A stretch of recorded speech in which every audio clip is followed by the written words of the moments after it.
आज का case Philippines से है। अपने अद्भुत आइलैंड के अलावा अपने लोगों की मेहमान नवाजी और स्ट्रॉन्ग फैमिली रिलेशन के लिए भी जाना जाता है। ये स्पेशली कंट्री के क्रिश्चियन फेथ के वैल्यूज है, जहाँ लगभग 90% पॉपुलेशन रोमन कैथोलिक है। फिलीपींस में ग्रैंड पेरेंट्स और अदर फैमिली मेंबर्स के बिना घर देखना मुश्किल है, जहाँ पे सब साथ में रहते हैं लाइक इंडियन फैमिलीज। लेकिन क्या होगा अगर उस कल्चर ट्रेड को एक्सट्रीम लेवल तक धकेल दिया जाए? क्या होगा अगर कोई पेरेंट्स कभी नहीं चाहते कि उनका बच्चा घर छोड़े? आज हम कैबाडिंग फैमिली कार्नेज के बारे में बात करेंगे, जो 1960 में कंट्री को झंझोर देने वाले सबसे वर्स्ट रियल लाइफ क्राइम में से एक है। ये ट्रू लव, हार्ट ब्रेक और जेलेसी का एक काला कहानी है, जो द हाउस ऑन जेपोटे स्ट्रीट के नाम से भी जाना जाता है। 18 जन 1961 की शाम को 1074 जेपोटे स्ट्रीट मकाती में 4 गोलियों की आवाज सुनी गई। ये घर कैबाडिंग फैमिली की थी। जब पुलिस गोलियों की आवाज वाले कमरे में एंटर हुए तो उन्हें एक दुख भरी आवाज सुनाई दी, जो उन्हें दरवाजा खोलने के लिए कह रही थी। उन्होंने लाइट जलाई और देखा कि पूरा कमरा खून से सना हुआ था। मिसेस असेंसियन कैबाडिंग का बॉडी दरवाजे के सामने था। पुलिस को जो दिखाई दिया उसके अनुसार उन्हें सीने और पेट में गोली लगी थी, लेकिन वो अभी भी सांस ले रही थी। मनीला की स्टोरी के अकॉर्डिंग, जिसने बाद में पूरे नेशन को शॉक कर दिया, उन्हें 8 चोटें लगे थे और वो मौत के कगार पर थी। उस टाइम उनका बॉडी उनकी बेटी लीडिया कैबाडिंग के ऊपर पड़ा था, जो उनके डेड हस्बैंड डॉक्टर लियोनार्डो के बॉडी के ऊपर लेटी हुई थी। बाद में पता चला कि फैमिली के हेड पैब्लो कैबाडिंग उनकी मौत के लिए जिम्मेदार थे। गोलीबारी के तुरंत बाद उन्हें भी खून से लथपथ मर्डर सीन पर डेड पाया गया। ऐसा लग रहा था कि उन्होंने सुसाइड कर ली थी। मिसेस कैबाडिंग ने बाद में इंसिडेंट को एक्सप्लेन करते हुए बताया कि पैब्लो ने लीडिया को तब गोली मारी जब वो अपने हस्बैंड को बचाने की कोशिश कर रही थी। मिसेस कैबाडिंग को तब गोली लगी जब उन्होंने अपनी बेटी को बचाने की कोशिश की। ऐसा क्या हुआ होगा जो ये ट्रेजेडी हुई? किस चीज ने एक फादर को उसके खुद के फैमिली को मारने के लिए मजबूर किया होगा? 1960 में 35 इयर्स के डॉक्टर और प्रोफेसर डॉक्टर लियोनार्डो की मुलाकात लीडिया कैबाडिंग से हुई, जो 23 साल की मेडिकल इंटर्न थी। दोनों ने डेट करना शुरू कर दिया। वो फिल्में और बास्केटबॉल मैच देखने जाते थे और प्रोफेसर उससे कई बार अपने फैमिली से मिलवाने मनीला भी लेकर गया। लीडिया एक शर्मीली और स्वीट लड़की थी, लेकिन उसमें कुछ अजीब बात थी। वो अपने घर या बचपन के बारे में शायद ही कभी बात करती थी। कोई भी हैप्पी मेमोरी शेयर नहीं करती थी। जब भी उसे देर रात बाहर रहना पड़ता, वो सतर्क हो जाती थी। घबराहट में वो अक्सर कहती, मुझे पहले अपने फादर को बताना होगा, और जल्दी से घर लौट आती थी। उसके बॉयफ्रेंड की फैमिली कल्चर को समझते थे। लीडिया इकलौती चाइल्ड थी, इसलिए उसे हर टाइम प्रोटेक्ट किया जाता था। लेकिन लियोनार्डो के ब्रदर्स अक्सर लीडिया के फादर पैब्लो की इतनी सख्ती पर आश्चर्य करते थे। लीडिया के फादर एक रिटायर कॉप थे। वो उसे स्कूल ले जाते और क्लास खत्म होते ही तुरंत वापस ले आते। वो लीडिया को घूरने वाले लड़कों को गिरफ्तार करने की धमकी देते थे। क्योंकि लीडिया बोर्ड एग्जाम देने वाली थी, इसलिए प्रोफेसर लियोनार्डो उसकी पढ़ाई में हेल्प करना चाहते थे। वो अक्सर घर आते थे और लीडिया के फैमिली को वो पसंद भी थे। लीडिया की मदर एक आज्ञाकारी वाइफ की एक परफेक्ट एग्जाम्पल थी। वो केवल तभी बोलती थी जब उनके हस्बैंड उन्हें अलाउ करते थे। जब लीडिया ने बोर्ड एग्जाम पास किया तो कपल ने पैब्लो से शादी की परमिशन मांगी। पैब्लो की परमिशन के बदले में कपल को पैब्लो के साथ जेपोटे स्ट्रीट के घर पे रहना पड़ा। पैब्लो की बात मानने के अलावा उनके पास कोई चॉइस नहीं था।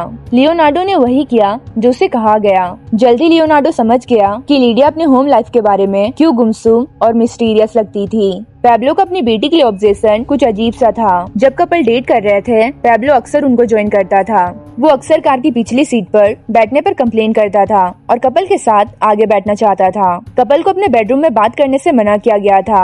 जब लियोनार्डो काम से घर आता तो उनसे उम्मीद की जाती कि वो लिविंग रूम में रहे, जहाँ पैब्लो उन पर नजर रख सके। यहाँ तक कि हनीमून के दौरान भी पैब्लो ने मांग की कि लीडिया अपने हस्बैंड के साथ रात बिताने के बजाय अपनी माँ के कमरे में रात बिताए, क्योंकि उनकी माँ को दांत में दर्द थे। इन मांगों के बाद दांत दर्द के अलावा कई और रीजंस भी थे।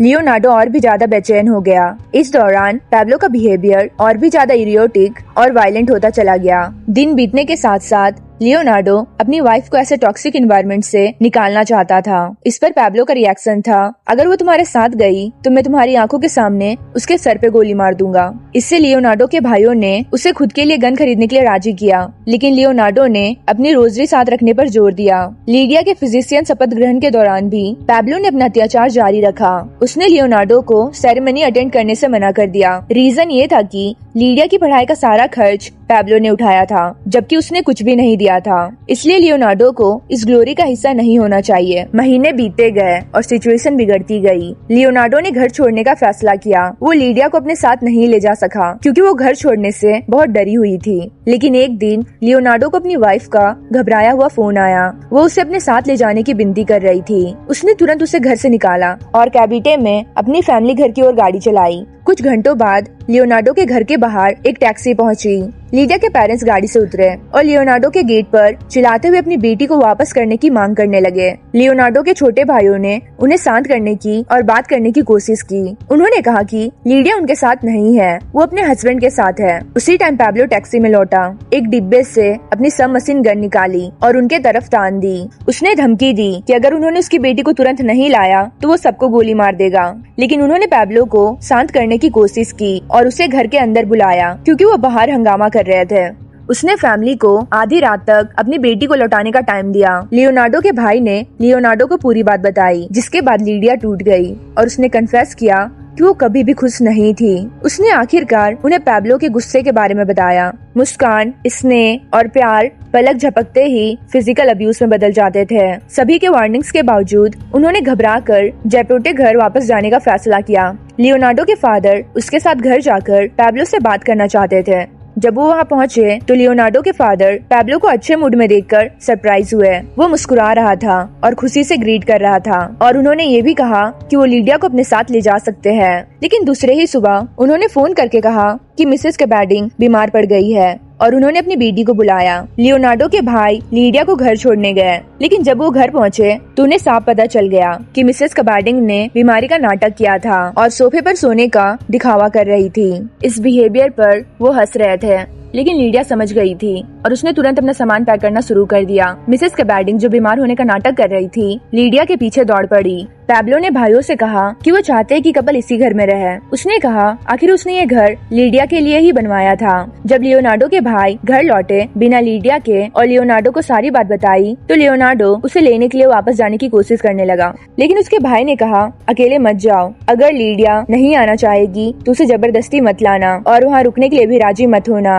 भाइयों के बीच ये आखिरी बातचीत थी, जिसके बाद लियोनार्डो कभी घर वापस नहीं आया।